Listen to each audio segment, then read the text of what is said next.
Welcome to Gili Trawangan. I'm here for a 1-month course learning how to do coral conservation, coral propagation, and other volunteer work. Come along, I'm gonna take you on a 4-part series of my journey here and all the things that I've done. Let's go.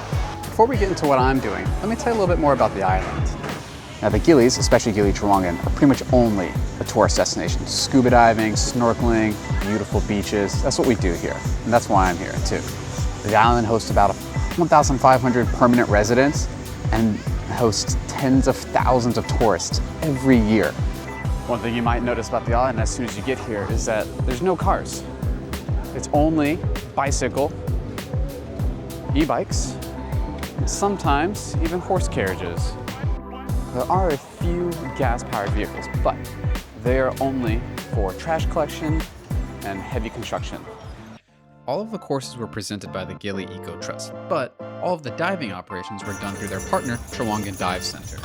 The schedule for my course was a little bit different than a standard course. Normally you would start the month by learning how to do a reef check survey and then learning about the Biorock structures. But we started with learning about coral propagation first, since the instructor for this part was leaving for vacation soon. No. Do we know what a coral is? After all the introductions and the base information was given out, we went on our first dive. This was a fun dive meant to be a checkout dive. Most of the divers in our group were new, and we played a game where we passed around a weight to see how good our buoyancy was. And that was it for day 1. Day 2 started off with a more detailed briefing about how to actually do coral propagation. The goal for the first dive was to collect live rocks and coral fragments. The live rocks are large pieces of dead coral that we can use to plant the coral fragments on. And no dive would be complete if we didn't stop to say hello to the local turtle. As soon as we had collected enough live rocks and coral fragments, we moved back to the beach to learn how to attach the fragments to the live rock. Now, if you're curious, the secret is super glue. Super glue itself, it is designed to glue anything to anything. First, we learned how to cut a fragment up to remove the parts that were completely dead or just not savable. Then, we learned how to find good spots on the live rock to attach the fragments. We also had to remember to make sure that the fragments and live rock were kept wet. Otherwise, it could kill the already stressed coral. After that, it was our turn to do some work. The coral being attached here is called Heliopora. It's also commonly called the blue coral, and that's because the internal skeleton of it is quite a bright blue. Hopefully you never see that, because that means it's broken. As we were working with the coral, we were trying to also identify them. This one's called Samacora. It's the one I found. And this guy is called Pocillopora. Gorgonians like this aren't really common in the reef where we are planting, but I'm really hoping this guy makes it. It would be so cool to see. As soon as we finished attaching all the coral fragments to the live rock, it was straight back into the water to place the pieces into a designated nursery spot where the corals would hopefully be able to grow into much larger pieces.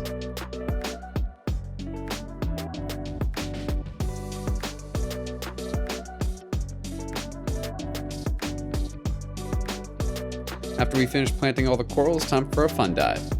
Pretty soon we came across a hawksbill turtle grazing on the coral for lunch. It didn't seem to mind us one bit. A little while later, we found this nudibranch with fantastic hair. Write in the comments how long it takes you to find the fish in this shot.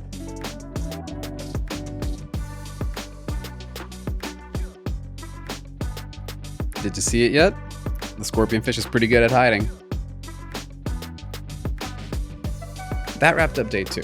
The next day we had a dive that was supposed to be about building up the nursery with live rocks, but between a stronger than expected current and some gear issues, we ended up ending the dive early. For the second half of the week, we had very little to do, so I decided to get back on the water on my own.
Now, I did have some more things to do this week besides swimming with sea turtles. On Thursday, I had a shift of Anchor Watch, where we take shifts over 8 hours to monitor the beach to report boats as they come to shore. It's illegal to drop an anchor here since the island is a marine protected area. The next part of our week was less pleasant, but it was still just as important to be seen. Delphine, the main person behind the Gili Eco Trust, led us on a tour of the island's waste and recycling center. As we entered, we were immediately met with large piles of trash and cows sifting through the waste for organic material to eat. Our first stop on the tour was the huge pile of waste in the back. This seemed to mostly be various types of plastic with different types of foams, bottles, and some organic waste mixed in. I was shocked at how much waste could be generated by such a small island. The walls made to hold the trash were practically overflowing.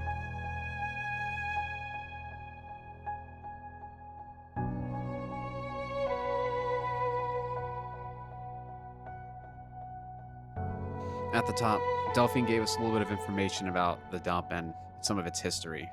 I think now we're reaching probably 15 meters high here. Yeah. So a few meters and we can see the sunset from here.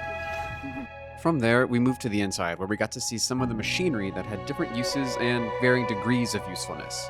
Our first stop in the inside was actually at the glass recycling area, which was one of the more uplifting parts, but it too came with some challenges. For example, the cost of replacing these glass crushing blades is quite expensive. We also got a brief history of the challenges faced in getting people to recycle on the island.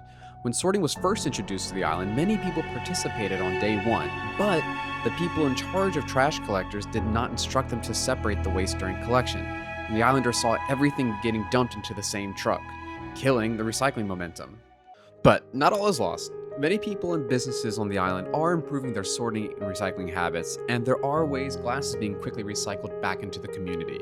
Here you can see what used to be alcohol bottles being turned into ashtrays and engraved drinking glasses. This pile of glass sand is used to make construction bricks for the island and is actually what makes up the road that goes into the facility. And while the facility is not perfect, it is better than nothing.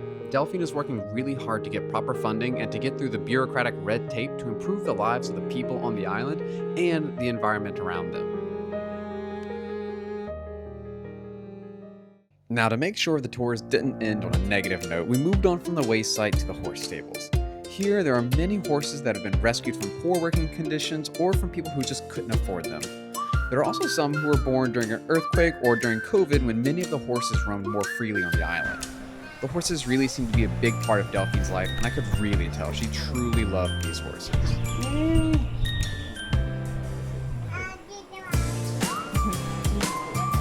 Later that afternoon, I attended the weekly Gili Eco Trust beach clean.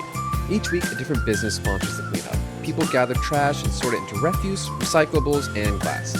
On this particular week, we ended up picking up over 90 kilograms of material off the beach. After getting a lot more first-hand experience with the waste management between the tour and the cleanup, it really made me start to consider my habits and purchases. Now I'm always wondering, will this wrapper or package end up like the trash I saw today? And that pretty much wrapped up week one for me. I spent the weekend relaxing on the beach, reading, snorkeling, and exploring the island. In the following week, we are going to begin the more intense part of the course with Delphine. This is going to involve almost 2 dives a day. The goal for this week is going to be to learn how to identify different types of fish, corals, and substrates in order to be able to complete a reef check survey at the end of the week. You want to make sure you stick around for next week's video, as I get to have some really exciting wildlife interactions.